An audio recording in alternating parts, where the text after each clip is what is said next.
So for the past week, the R32 has been standing undercover in the garage, just on that side, because obviously this isn't feasible. And today I'm finally ready to show you guys what the damage actually looks like. If you guys have watched the previous episode, you guys would know my wife was in an accident with the car just over a week ago. Thankfully, she's fine. Only her wrist was a bit damaged and her laptop was smashed. So that will probably give you guys an idea as to where the impact was. If you know about the Golf 5 R32s, you guys would know they came in a very limited number to South Africa, that being 384 units. And that is from the information that I got on various VW forums. So finding one today is hard, and to find one in a good condition is even harder because the car is quite old, this one being a 2008 model. So seeing the car in this state that it's currently in has been quite rough because I've gotten a huge emotional attachment to the car. Because when I got the car the first time, I was doing somewhat of a restore on the car, whereas now in its current state, I'm more leaning towards a rebuild if the numbers are feasible enough to do so. But today, I'm going to pull the cover off so you guys can see what are we actually dealing with. And you guys can let me know in your opinion, is this worth rebuilding or do we just get rid of it? So that's enough talking. Let's pull off the cover.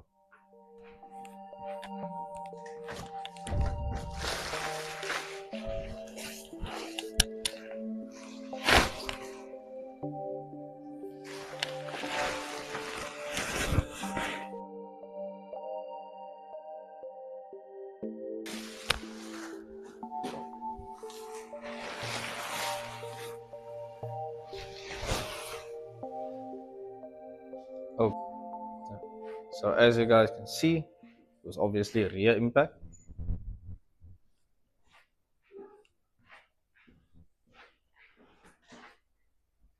Not gonna dabble too much with the front of the car because the front is still fine.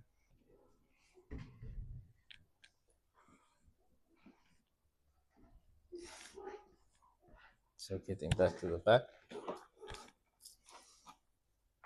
So again, this is why I say this is worse than the first time, because this panel here is actually damaged, and that is a result of the knock that happened on that point there, which is where the tailgate attaches to the lock, and that part basically pulled everything inward. So this was a bit worse initially, and a friend of mine pulled it out because it was keeping the boot closed.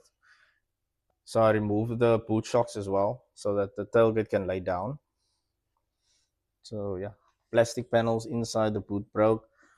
Spare wheels, the thing that holds the spare wheel down, the plastic compartment broke there as well.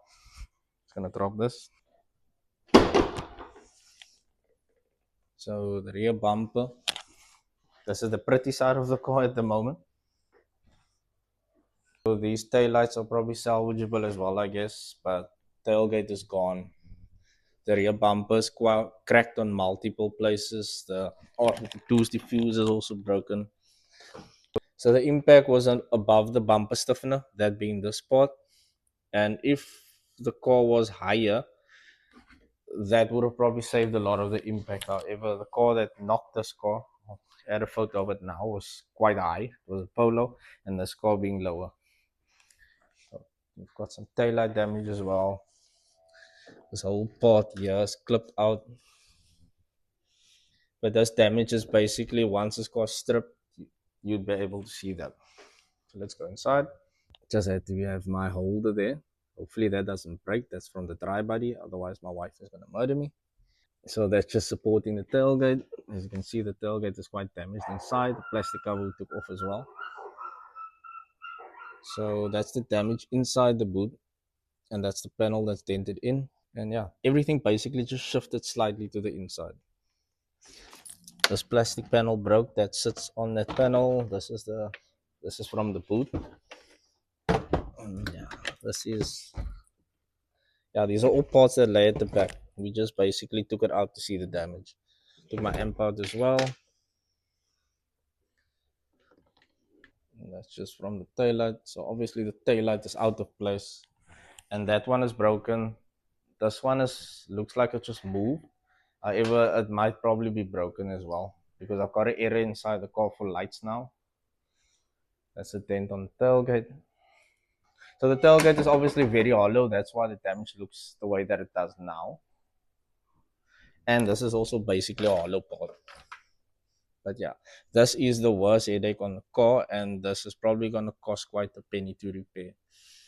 So this, I think we call this the bumper stay. The bumper lays on this. That needs to be replaced as well. So that is your number plate lights. I had aftermarket ones in, and yeah. And to be honest, when I saw the car for the first time, it looked way worse than what I see now. However, once we really started assessing the damage on the car, it was headache after headache after headache. So the reason the number plate is here is because I had to use the car to obviously bring the car back from the accident scene. The car starts and it drives as per normal.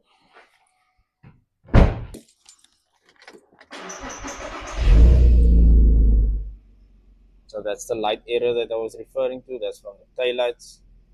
And I'll show you guys a sound clip from outside now.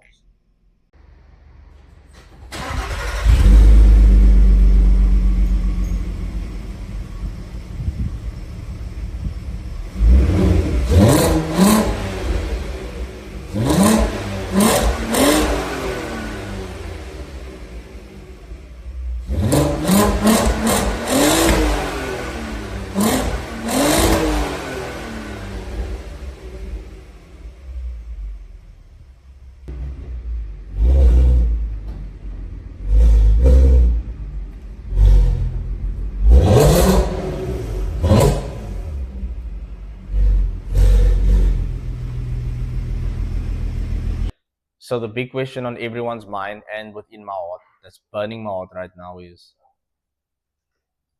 the R32 repairable?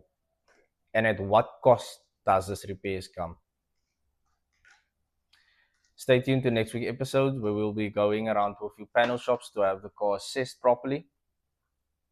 Because obviously I cannot do that on my own and I can't send photos through to a panel shop. They need to physically assess the car. So stay tuned for that episode.